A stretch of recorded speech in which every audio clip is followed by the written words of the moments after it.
Morning peeps, good morning everyone. How's everyone doing? Hopefully all doing very, very well. Don't forget, hit that subscribe button. If you guys are new to the channel, don't forget as well to like and share the vids. Thank you very, very much. All right, finally, we have confirmation. Finally. It feels like we've been waiting forever for this, but yesterday we got the announcement that Anthony Joshua and OLEKSANDR USYK will get it on again in Saudi Arabia as expected. We'll talk about that. And the date is the 20th of August. We did initially hear March. Remember that? We heard that ages ago that it will happen in March. Obviously, we understand what happened in Ukraine and that obviously took it back a couple of months. Then we heard July, but now we have got August and that's rubber stamped. That's it. It's happening. What we don't know yet is the broadcaster. You guys have probably seen the fight poster and normally it would have Sky Sports on there or DAZN or whatever. It has nothing on there. So that's still going on behind the scenes. It's taken a while for this to happen. I mean, you think about it, the first fight was September.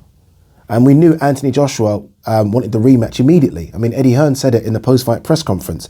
So you think it's taken nearly a year to get this done, which is crazy. And you think of what's happened in that year, especially on AJ's side. Again, the Ukraine situation we know on Usyk's side, but apart from that, nothing's happened. And AJ's side, we're talking about splitting up with a trainer, new broadcaster. Obviously, the fight initially was spoken about happening at Wembley or Tottenham and it's now gone to Saudi Arabia. So a lot's happened, but look, the fight's happening and that's the most important thing. As to what's going on with the broadcaster, I initially 100% thought it's DAZN, as all of you did as well. I'm guessing everyone did. When they heard that AJ had left Sky Sports, you're thinking, okay, he signed this mega deal with DAZN. Surely the first fight's on DAZN, like surely. I mean, this is how DAZN start to claw some of that money back, right? You chuck it on DAZN pay-per-view, it does big numbers. But as it stands, no broadcaster deal yet. It's funny, I was speaking to Andy Clark. You guys know Andy Clark, one of the best commentators in the business. In fact, forget that. Andy Clark is probably the most knowledgeable man I've ever spoke to about boxing. I don't think there's a man on this planet that knows more about boxing than Andy Clark. And he was like, why do we as fight fans get so into who the broadcaster is? Like, when did this start being a thing?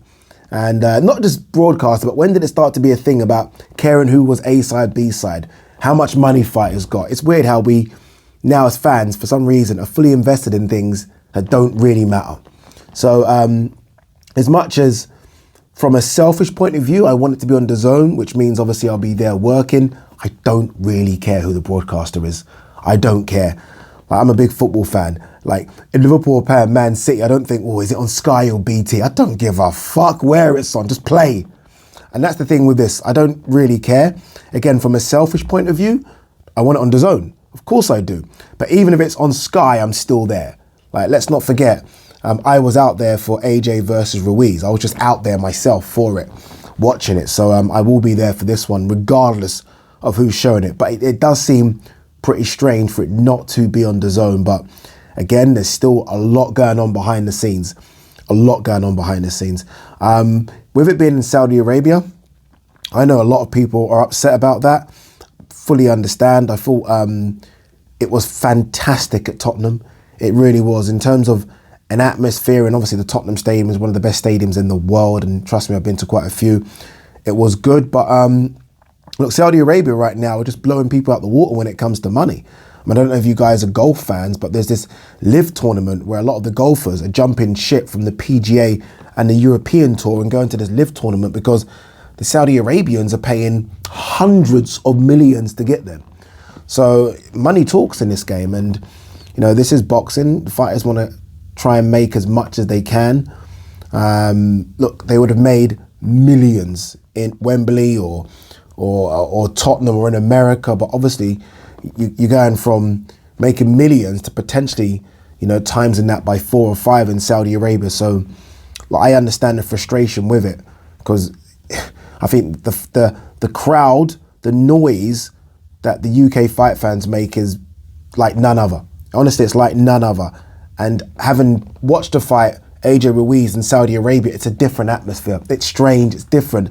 And look, I don't know if AJ is going to require that home atmosphere, if you like, but we'll see. We'll see how he gets on. It does give him now this August date. And I do wonder who's pushed this date back. It might have been AJ. It gives him a bit more time to work with Robert Garcia. For me, you need about 4 or 5 fight camps to get in sync with a trainer. I've said this on numerous videos, so I don't know if an extra month's going to help, but I guess it's something. I still find it quite weird with Angel Fernandez being there. I don't understand it. If you're going to clear house and let Robert Garcia get his team in. That's how it works, right? You think of, you know, when a new football manager comes in, sometimes they keep the number 2, but most time everyone goes and they bring in their physios, they bring in their assistant, they bring in the goalkeeper. They literally from top to bottom get rid of the whole old team and bring in their team. And so I do find it weird that Angel's still there, but you know, a lot of people say he's a good trainer, but I just don't like that dynamic. Again, I've said this before, I don't like the fact that AJ is not in California in Robert Garcia's gym. But look, none of this is going to matter. Well, it might matter, but for me, none of this is going to matter to where or how I think the fight's going to play out. It's a very, very difficult fight for AJ. I'm not one of these boxing channels that are going to tell you he needs to do this and do that, because sometimes, boy, it's the opposing guy that enables you to do this and do that. Like, there's been a lot of videos circulating recently about AJ hurting Usyk to the body, and yeah, it's not easy to get him though. Like, it's funny because a lot of people say, including myself, he should just charge at him. This guy is so good. He's so good. I've watched all of Alexander Usyk's fights, all of them.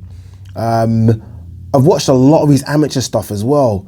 Fuck, he's good, man. I'm telling you. Who was I with the other day? Adam Cattrall. Me, Simon Jordan, Adam Cattrall doing something called Talk Sport. And Adam Cattrall actually think that he almost, like, that fight against Chisora, Usyk almost was playing around. Like, he didn't show his best on purpose.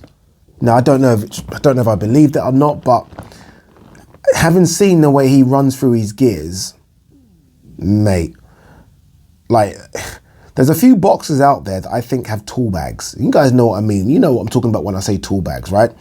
Where you look in that, where you're in a fight and then you fucking have to go for that tool and that tool and that tool. His tool bag's fucking incredible. Do you understand what I mean by that, by the way? So what I mean by that is that Deontay Wilder's got a right hand. That's really it. Usyk has fucking every tool in the bag. He brings it out and, oh, is that all you've got? 1 second, I've got that left. Loma's like that. Terence Crawford's like that as well. Chocolatito's a bit like that, where they've just got so many tools, so many weapons. What are you going to do? What are you going to do? AJ has to flatten him early. AJ has to, if he doesn't flatten him early, he has to hurt him early. Like, dent him.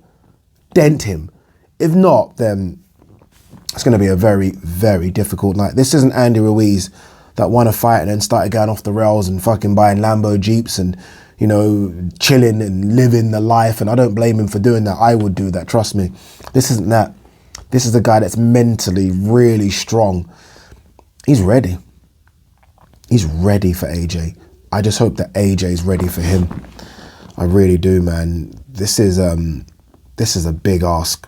And I will say this though, if AJ does win, and it will be AJ's biggest win, I know Fury's unbeaten, but if AJ beats Usyk, there's an argument to be made about AJ going back to that #1 spot. Don't shoot me down. I'm just saying that because he's fighting the pound for pound in my eyes, and I think a lot of people's eyes now, he's fighting the pound for pound #1. That's who Anthony Joshua's fighting. And everyone says, yeah, AJ's a lot bigger. He's actually not that much bigger than Usyk. He's actually not that much bigger.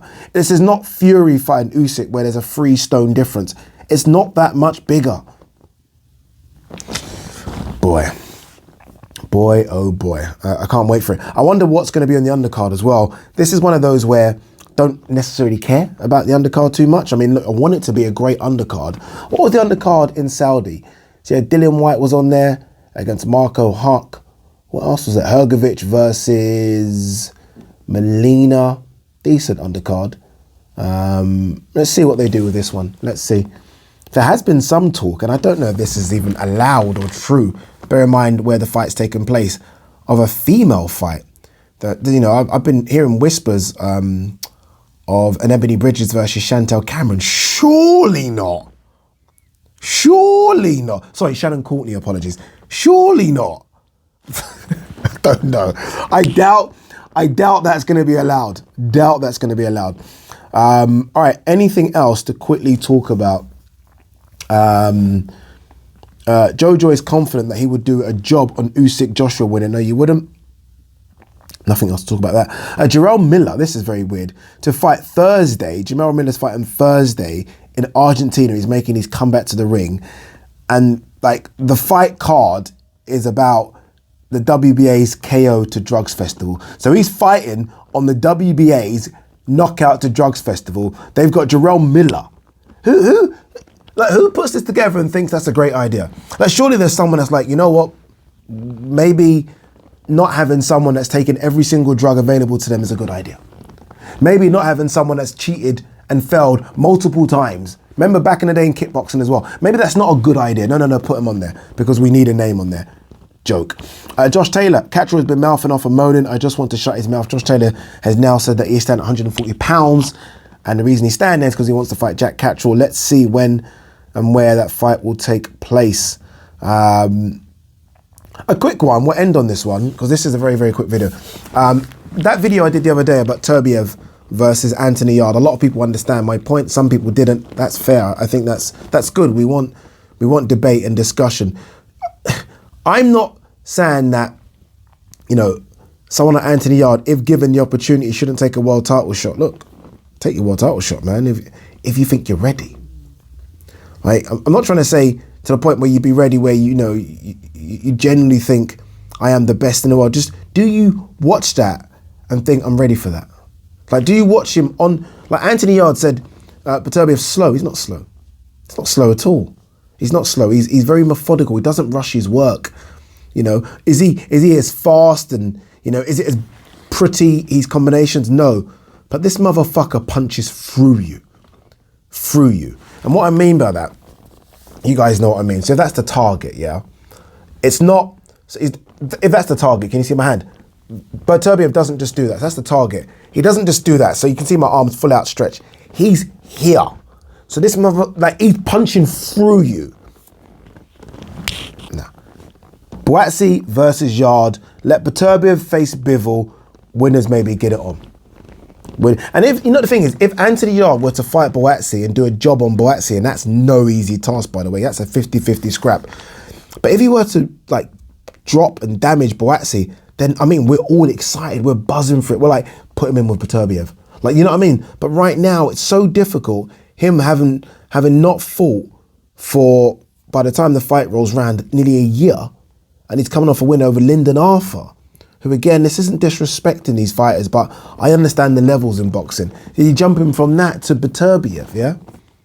No, not for me. All right, guys, girls, there's loads of other news, but this was about AJ. The prayers have started now that he gets the job done. Come on, AJ, get the job done. This isn't a channel where I pretend not to, you know, I'm even across the board. No, I'm an AJ fan. I want him to get the job done because I want to see AJ versus Fury. Peace.